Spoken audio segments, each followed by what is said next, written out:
आज हम एक ऐसे विषय पर चिंतन करने जा रहे हैं जो हर विद्यार्थी के जीवन से जुड़ा है।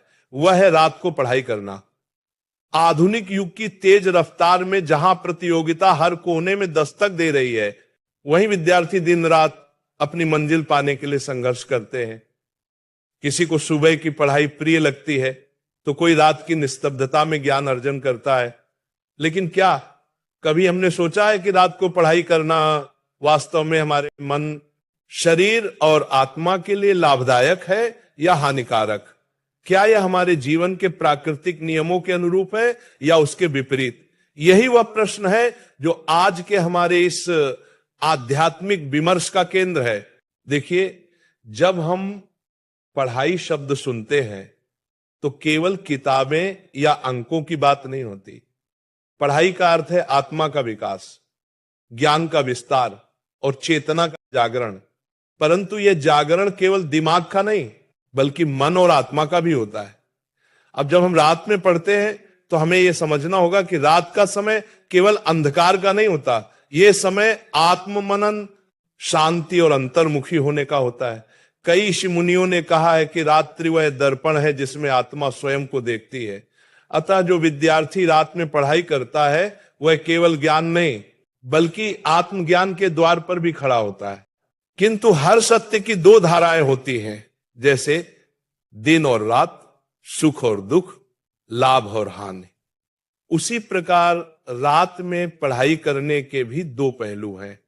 एक ओर यह मन को एकाग्र करने का उत्तम अवसर प्रदान करता है क्योंकि चारों ओर शांति होती है, वातावरण स्थिर होता है और मन बाहरी विक्षेपों से मुक्त होता है।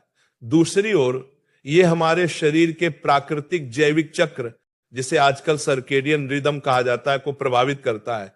जब शरीर विश्राम चाहता है हम उसे अध्ययन के लिए मजबूर करते हैं। यही वह बिंदु है जहां विज्ञान और अध्यात्म दोनों एक गहराई में जाकर हमें चेतावनी देते हैं। आध्यात्मिक दृष्टि से देखा जाए तो मनुष्य का जीवन प्रकृति के तालमेल से बंधा है। सूर्य के उदय के साथ हमारी चेतना सक्रिय होती है और सूर्यास्त के साथ वह विश्राम की ओर अग्रसर होती है। हमारे शास्त्रों में ब्रह्म मुहूर्त का विशेष उल्लेख है। ये वह समय है जब प्रकृति और चेतना दोनों अपने उच्चतम संतुलन में होती है। इसलिए कहा गया है कि ब्रह्म मुहूर्ति अध्ययन मोक्ष मार्गस्य साधनम, अर्थात ब्रह्म मुहूर्त में अध्ययन करना मोक्ष का साधन है। इसका सीधा अर्थ यह नहीं कि रात में पढ़ना गलत है, बल्कि यह कि अध्ययन का सर्वोत्तम समय वह है जब मन, शरीर और आत्मा तीनों शुद्ध और ताजगी से भरे हों। परंतु आधुनिक युग में विद्यार्थियों के जीवन की परिस्थितियां बदल चुकी हैं। आज का विद्यार्थी दिन भर कोचिंग, कॉलेज और अन्य गतिविधियों में व्यस्त रहता है। उसके पास पढ़ाई का वास्तविक समय तभी आता है जब संसार सो जाता है। ऐसे में वह रात का सहारा लेता है। यहां प्रश्न यह नहीं कि वह गलत कर रहा है, बल्कि यह कि क्या वह अपने शरीर और आत्मा की सीमाओं को समझते हुए कर रहा है या केवल आदतवश। रात का समय अत्यंत सूक्ष्म ऊर्जा का होता है। आध्यात्मिक साधना में इसे तामसिक काल और शांतिक काल के रूप में बांटा गया है। मध्य रात्रि के बाद का समय, जब प्राण शक्ति सबसे मंद होती है, उस समय पढ़ाई करने से स्मरण शक्ति और मन की ऊर्जा कम हो सकती है। जबकि रात्रि का प्रथम भाग लगभग 9 बजे से 12 बजे तक एकाग्रता के लिए उपयुक्त होता है, बशर्ते शरीर विश्राम की मांग न कर रहा हो। जो विद्यार्थी इस समय का उपयोग ध्यानपूर्वक करते हैं वे आत्मनियंत्रण और अनुशासन के माध्यम से अपनी ऊर्जा को स्थिर रख सकते हैं। अब यहां एक और गहरा प्रश्न उठता है, क्या रात में पढ़ाई करने से व्यक्ति आध्यात्मिक रूप से दूर हो जाता है? उत्तर है, ये उस व्यक्ति की भावना पर निर्भर करता है। यदि वह रात को पढ़ाई इसलिए कर रहा है क्योंकि दिन में समय नहीं मिलता, लेकिन भीतर उसकी नीयत और उद्देश्य शुद्ध है, तो वह कर्म भी साधना बन जाता है। लेकिन यदि वह आलस्य, असंयम या लापरवाही के कारण रात को जग रहा है, तो यह अध्ययन नहीं, शरीर और मन की हिंसा कहलाएगी। हमारे वेद और उपनिषद हमें सिखाते हैं कि हर कर्म में संतुलन होना चाहिए। युक्ताहार विहारस्य युक्त चेष्टस्य कर्मसु युक्त स्वप्नावबोधस्य योगो भवति दोखा।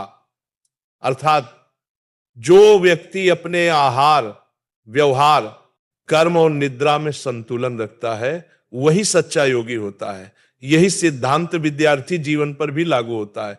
अतः यदि कोई विद्यार्थी रात में पढ़ाई करता है तो उसे यह देखना चाहिए कि वह अपने शरीर को कितना विश्राम दे रहा है, अपने मन को कितना संयमित रख रहा है, और क्या वह दिन के उजाले में अपने जीवन की ऊर्जा को पुनः संचित कर पा रहा है या नहीं।